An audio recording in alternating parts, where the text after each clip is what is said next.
Hi, I'm Elena Gassner, and my presentation is on suicide. Suicide is a leading cause of death in the United States. In fact, overall, it is the 10th leading cause of death. For individuals ages 10 to 24 years, suicide is actually the second leading cause of death. This shows the importance of understanding atypical development.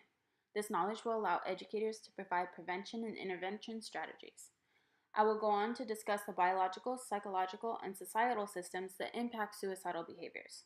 I will also discuss the school counselor's role and possible programs to reduce suicidal behaviors. As we have learned, the biological system consists of the brain, spinal cord, and nervous system. In our brains, there is a neurotransmitter known as serotonin, which regulates mood and emotions. Serotonin has been shown to affect aggression, impulsivity, and depression, which increases the risk for experiencing suicidal thoughts or attempting suicide. In a research study, individuals with lower levels of serotonin were more likely to experience suicidal thoughts or attempts. This highlights the importance of ensuring that students experience positive emotions. This will decrease the possibility of students experiencing suicidal thoughts and behaviors. We also have a system in our brain known as the hypothalamic pituitary adrenal axis, also called the HPA axis. The HPA axis is the body's system that responds to stressful stimuli. It is responsible for releasing the hormone cortisol that allows the body to properly respond to stressful events or experiences. The HPA axis significantly impacts suicidal thoughts and behaviors. In a research study, individuals who experienced suicidal behaviors demonstrated higher levels of cortisol. Some common symptoms of elevated cortisol include anxiety and depression.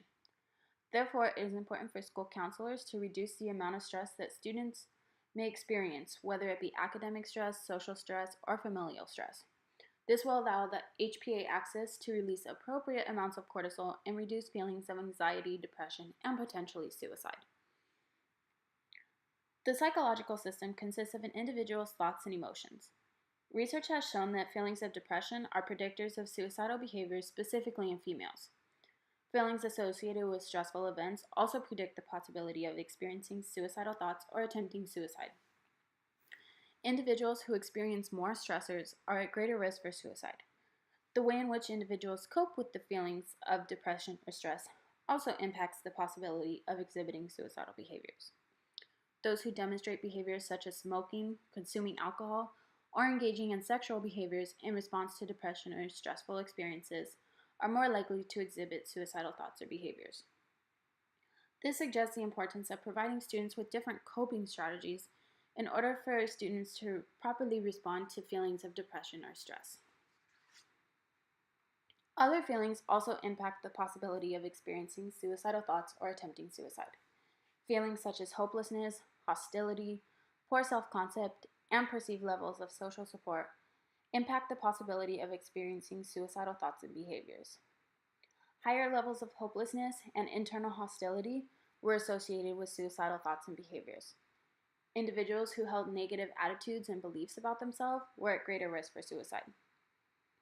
In addition, individuals who felt as if they had low levels of social support by family or peers were more likely to experience suicidal thoughts. This highlights the importance of improving students' attitudes and feelings about themselves while encouraging positive social interactions with others. In addition to the biological and psychological systems, the societal system also impacts suicidal thoughts and behaviors. The societal system consists of social roles, social support, family organization, and socioeconomic status. Research has shown that socioeconomic status and the number of parents living in the household impacts suicidal thoughts and behaviors.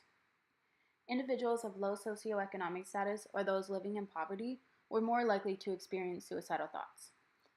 Additionally, individuals without parental contact or those living with only one parent were more likely to experience suicidal thoughts. This shows that students may face difficulties outside of the school environment that school counselors are responsible for addressing.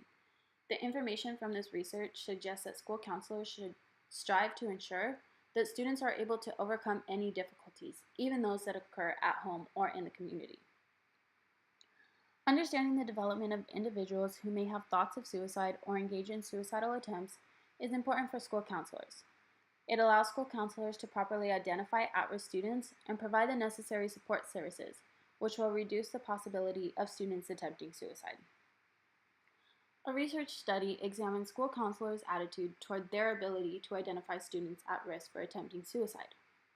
87% of school counselors believed that they were responsible for identifying at-risk students.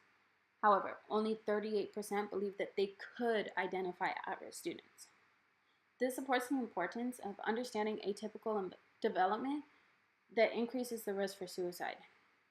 Being that suicide is a leading cause of death, it is crucial for school counselors to be confident in their ability to identify at-risk students. School counselors are also responsible for providing prevention and intervention strategies. In the same research study mentioned on the previous slide, only 34% of school counselors reported that their school educated students about suicide. It is important for students to be aware of this topic because individuals contemplating suicide may turn to a peer before an adult. If students are aware of suicide, they will be more likely to inform a trusted adult, and struggling students can be provided with the services to reduce the possibility of attempting suicide. School counselors are also responsible for educating other school staff members and parents or caregivers. 44% of school counselors believe that they could talk with teachers, and 47% believe that they could talk with parents about possible suicidal ideation. The collaboration between teachers or parents and school counselors is crucial because it can help identify at-risk students and ensure that struggling students are receiving the necessary support services. Teachers can identify at-risk behaviors exhibited in the classroom, and parents can identify at-risk behaviors in the home environment. School counselors can use this information to design and implement prevention and intervention strategies. Research has examined the effectiveness of suicide prevention programs and highlighted the importance of offering a prevention program that is available to all students rather than focusing individually on those at risk. Additional services are provided to at-risk students. The prevention program also involves providing in-service trainings to staff members. This will ensure that teachers and other educators are knowledgeable about possible risk factors. Research has examined students' suicidal behaviors after participating in a suicide prevention program. After participating in a suicide prevention program, the number of students who reported suicidal thoughts significantly decreased. Students also demonstrated more knowledge about suicidal risk factors, and they were more likely to seek help from an adult. In this study, students who experienced suicidal thoughts reported that their thoughts were due to family difficulties or bullying. This suggests that it is important for school counselors to create a school climate that allows students to feel a sense of connectedness. School counselors should also screen students in order to properly identify students who may be at a greater risk for experiencing suicidal thoughts or attempting suicide. Suicide continues to be a major concern, and it is important for school counselors to be aware of different areas of development that increase the possibility of experiencing suicidal thoughts or attempting suicide. This knowledge will also ensure that school counselors are more confident in their ability to identify at-risk students. On this slide, I have my references if anyone would like to conduct research on this topic. Thank you.